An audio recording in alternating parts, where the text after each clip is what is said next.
Back. Thank you for staying with Africa Speaks.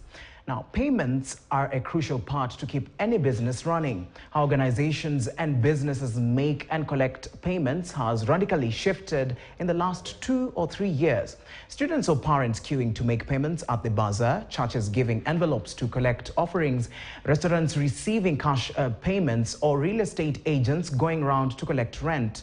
All these are quickly becoming outdated as collection methods. Due to this, new digital payments solutions are being innovated and designed to help businesses build efficient processes for sending, collecting, and managing business-to-business payments to help their businesses remain competitive. In Kenya and across Africa, Cellular and UBA is revolutionizing the payment and banking ecosystem with the recently launched Payments Gateway that enables merchants to receive, view, and reconcile all their payments in a single view, cutting out the need to sign up for multiple different payments providers, as well as in the case of mobile money, mobile network operators, MNOs. To help us understand more of this concept is Faith Nkata, who is the country manager, Cellular Kenya. Welcome. Thank you very much. All right, let's just get right into the discussion. Tell us the partnership between UBA and Cellular Kenya and what this means. Okay. So probably the easiest approach for me to answer that question is to think of the two organizations as two different organizations first. So there's UBA and there's Cellular, both taking part in digital payments, both supporting different customers and businesses out there to collect and pay out etc. And of course, doing this not only for Kenya, but in Africa. And so what we did is taking advantage of what UBA can do and what Cellular can do and just fitting that into a partnership. And what do I mean? Research shows that up to 86% of experts believe that we'll see more and more of this sort of partnerships even in the days to come. And why is that? It's because fintech and payments is becoming the big thing of tomorrow. And banks are aware that they are good at what they do and fintechs are good at what they do. So this sort of collaboration just comes in to complement each other. And so this partnership is a collaboration to start with and for Africa. And basically what we are saying is that what Cellular is able to offer, what we are calling the merchant tools, where we make it easy for you to collect, to pay out, and just easing and offering just seamless ways for you to pay. We offer that for the UBA customers. So that way, if I'm a relationship manager at a bank, at UBA Bank, I don't only have to sell a current account or a savings account or a fixed deposit account, that I can actually go a step further and tell them, do you want to collect digitally? Could I offer you a checkout solution? You talked about a landlord collecting, payments and all that. And you know how it is for us right now, if you collect like your service charge, the caretaker is like, nitumie SMS. And sometimes people just edit what they paid last month and send that back. So fraud, reconciliation are big issues. And so these sort of solutions that we're offering, the relationship manager at the bank can easily offer that to their customers. Yes. And easily with even aspects of like a pay by link that you receive saying, hi Kelvin, your service charge is 12,000 shillings, click this link to pay. And so those are the tools that we offer as Cellular to the bank customers, and we just use that as a go-to-market strategy. So all these customers can access that and make use of that. All right, very insightful there. So how will this enhance the adoption of digital payment solutions in Kenya and even across Africa as we continue? That's a very good question. Statistics show that around 16%, 18% decline in cash usage as at last year. And we don't have to talk about checks because that decline is even bigger, And so, of course, going digital is big. And I think COVID just gave us the push. And I think it will even get bigger. Last week I was seated with a customer and they're like, we don't know how the political scene will be. How can I set up my business for, just digital collections and payouts? And so this partnership is just bringing some of these merchant tools easier to the customer. And what we are doing is we are working with the customers that the bank already has, or the customers that the bank wants to acquire, and we're setting them up better. I'm previously a banker, and in my banking days, I remember sitting with churches, for example, and they're like, you guys as a banks, can you make it easier for us to collect? When we collect these millions of shillings in cash on Sunday, we don't know what to do with it. And in those days, the only thing we could do is tell them, I'll get you a security company, or let's say, for example, you have a large farm and you're paying out millions of shillings. You just get an askari there with a gun and you come with the cash and you pay. So it's simple solutions like those, but are taking care of a large pain point. And if I think about SME, it's even bigger, because I was reading a report the other day and it was saying $19 billion is cash that moved between MSMEs globally. And if you think about SMEs, they're also employing up to 60 to 70, almost 80% of the workforce in Kenya and even in Africa. So these SMEs are a critical aspect of our economy. So how can we make sure that they're able to collect digitally? And digitally is not just the convenience of collecting. It's also that even as the government, you have data to use. As a bank, you have data to use. So if I have my kiosk and I've collected, let's say, 10,000 shillings that day, how does the bank know I've collected that if I'm just pocketing it? So if we offer just some of these solutions, then there's able to be a track record. And we can use that, to go and borrow, which is the payment gateway that we're talking about. And if you think further, tomorrow, apart from this person being able to get a loan, it's also aspect of the buy now, pay later. If you think in the larger scheme of things. So I'm selling shoes online on Instagram, and I offer you a payment page, so your customers can be able to click on that, choose the product and be able to pay, whether it's WhatsApp, Instagram, Facebook.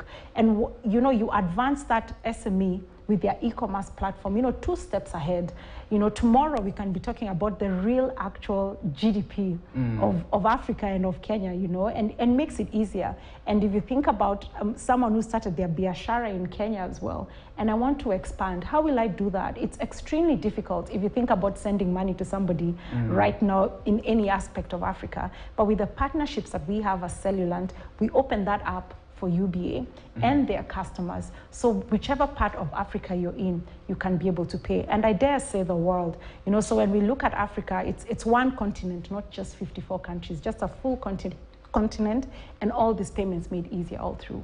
All right, you've spoken about SME. Yes. And now, SME is obviously large on economic output, and it's one of you can't miss talking about when you come to such things that involve business in Kenya and even in Africa. Yes. So let's say someone has a business that they are doing, that's Mama Mboga, the just ordinary Kenyan who's doing business on the streets.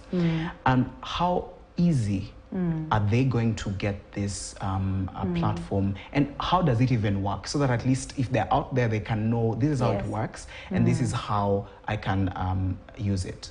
That's a very good question, and I'm glad you asked that. The solutions that we offer are both online and offline. And perhaps you'll ask, what does offline mean? We have USSD, which is, we say, I think about, 75% of Kenyans use USSD. I have friends who, despite having smartphones, would rather just dial the *369 hash, which is the Cellulant USSD, and put in the amount and pay for whatever they need to. So for that Mama Mboga, if majority of her customers don't have smartphones, they have the offline option. And if they perhaps have, like a smartphone or aspects like that, then they have options, where there's a barcode and I can just, simply scan that, using my camera and get, details of how to pay. And the beauty is that we give them options, so it's not just mobile money. There's the card options, there's the bank options. So for this person who needs to receive money, we just open that up for them. And on the back end, reconciliation is a big issue. You could end up with 5,000 shillings and maybe you're a kiosk that does even wholesale. And you have this 5,000 shillings, you're like, who sent me this money? Or you have it in cash and you're like, where did this money come from? And when you hit the streets, the streets like the one called Dubois Street or River Road, or Toy Market, when you speak to some of these businesses, or even in the industrial area, there's just some of the smaller or medium-sized enterprises, they have large amounts of money that they can't trace because of reconciliation. And then, of course, now that means fraud.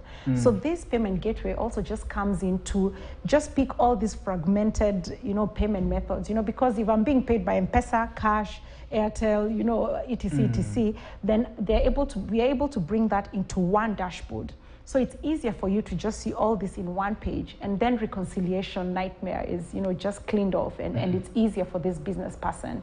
And of course, the other advantages I talked about, where you can take advantage of this data for funding, for lending, etc. Yeah. And what are some of the markets that you want to be expanding to? So for the partnership, we have 19 countries. Yeah. So I could name a few. So of course, Kenya, there's Tanzania, Uganda, Nigeria, Ghana, Zambia, Mozambique, like just most of the larger markets. And we're getting even into difficult markets in Africa. And probably to mention, Cellulant is in 35 countries in Africa. So this is just the beginning.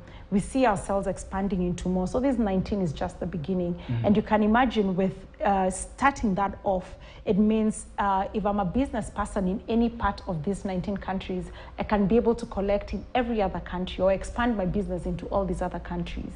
Yeah, which eases business and trade as well, cross-border in all these African countries, yeah.